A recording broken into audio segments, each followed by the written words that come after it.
Ini dia uang yang terlupakan. Lebih populer saudaranya yang lebih mahal, yaitu emas. Padahal, dua logam ini juga dianggap sebagai uang selama ribuan tahun sebelumnya, yaitu adalah perak. Kali ini kita akan bahas tentang perak, yang juga adalah uang selama ribuan tahun. Perebutan perak ini juga memakan korban, yaitu adalah bangsa Inca yang ada di Peru. Kita juga akan bahas peluang investasi perak di masa depan, karena Warren Buffett di tahun 97 membeli perak sebanyak 3.500 ton, dan total waktu itu menghabiskan $1 miliar dalam bentuk silver.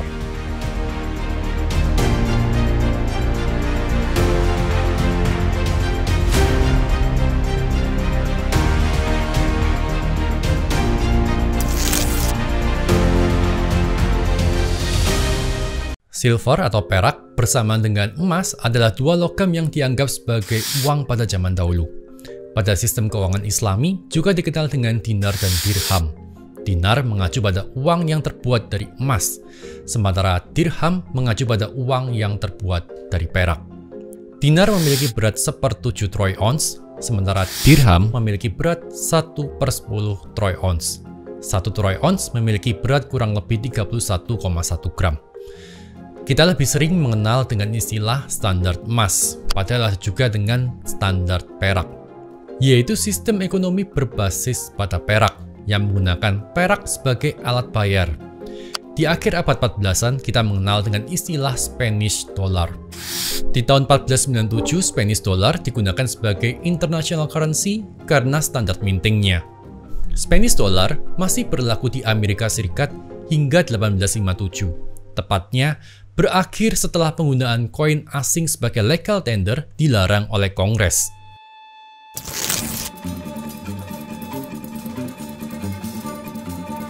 El Dorado adalah legenda tentang adanya gunung emas, harta karun terbesar di dunia. Bangsa Eropa telah mencari gunung emas ini ke seluruh penjuru dunia. Ekspedisi ini dilakukan setelah Francisco Pizarro tiba di Peru dan mendengar tentang legenda ini.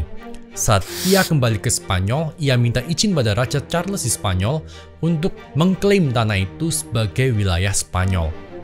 Di tahun 1531, Pizarro berangkat dengan izin Raja Charles dan diberikan janji jabatan gubernur bila mampu menaklukkan tanah itu. Di bulan November 1532, Pizarro kembali ke kota Cajarmaja, di mana suku Inca baru saja memenangkan perang saudara dan menjadikan Atahualpa sebagai raja. Pizarro hanya membawa 180 orang dan 37 kuda.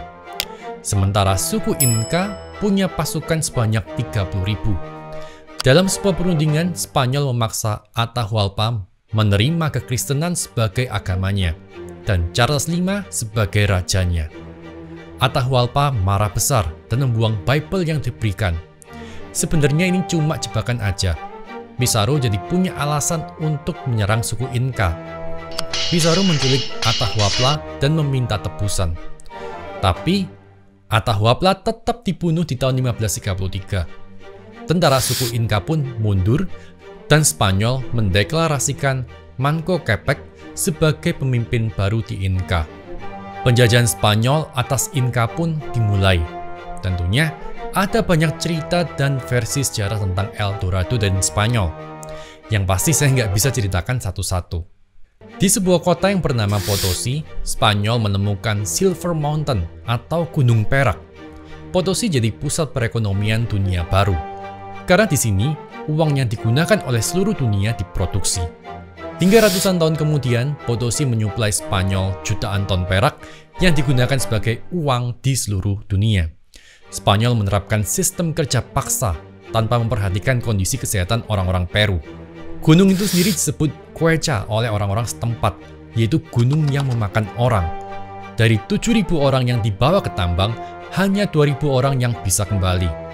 Raja Philip IV menyatakan, "In silver lies the security and strength of my monarchy."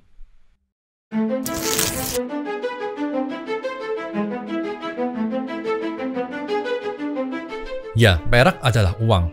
Tapi perak ternyata nggak bisa bertahan dari inflasi. Kok bisa? Ya, setelah Spanyol menemukan gunung perak di Quechua, suplai perak yang dulunya langka jadi melimpah ruah dan menyebabkan inflasi. Gunung Perak ini telah memproduksi 85% perak di seluruh dunia. 40%-nya berakhir di Cina pada era zaman dinasti Ming. Spanyol dan Cina punya hubungan ekonomi yang erat. Cina hampir nggak punya tambang logam mulia seperti emas dan perak, membuat perak diterima di sana sebagai uang. Tapi dengan semakin banyaknya perak yang circulate di dunia dan makin banyak diproduksi di Peru, harga perak dunia pun merosot. Setelah dieksploitasi selama 500 tahun, Gunung Perak ini kolaps di tahun 2011.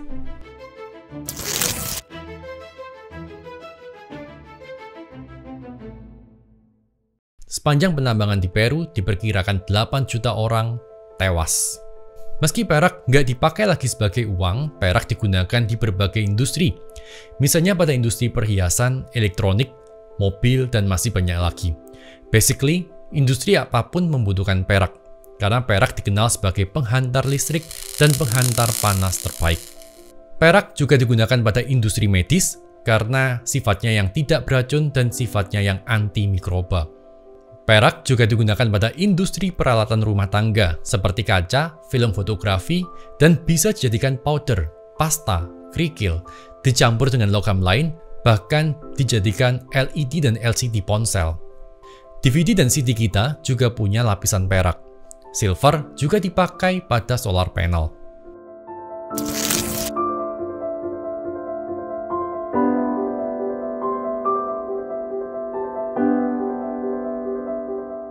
Saat ini ada yang menyatakan perak sebagai litium baru karena bisa digunakan untuk baterai mobil listrik. Baterai berbahan perak bertahan lebih lama dibandingkan baterai litium. Baterai berbahan perak bisa bertahan hingga 3-5 tahun dengan pemakaian 24 jam. Perak atau silver akan jadi game changer untuk industri green energy. Di 2050 nanti, dunia diperkirakan akan berubah dari menggunakan energi fosil menjadi green energy. Samsung saat ini sedang mengembangkan silver menjadi pengganti lithium, dan saat ini prototipenya digunakan pada ponsel.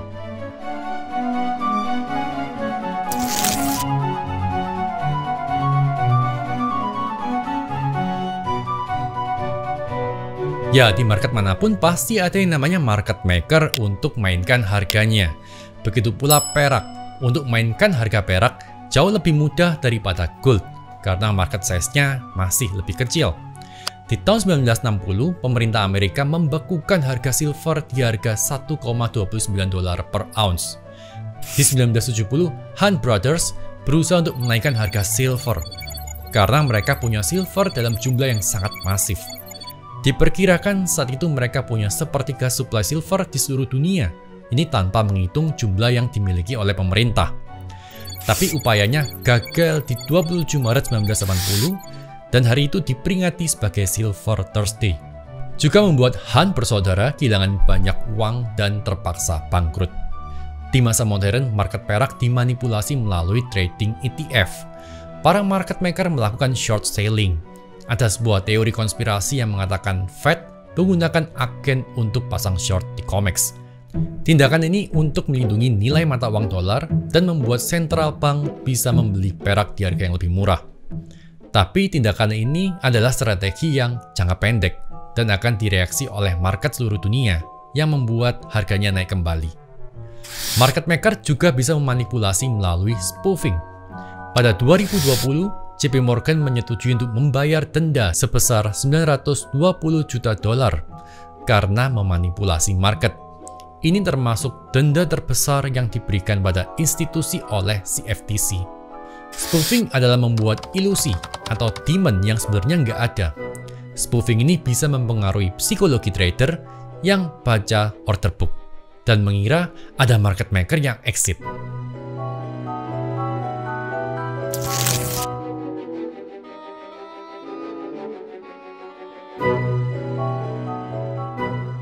Masih ingat di awal video tadi saya bilang Warren Buffett beli silver 3.500 ton, tapi sayangnya kemudian dijual.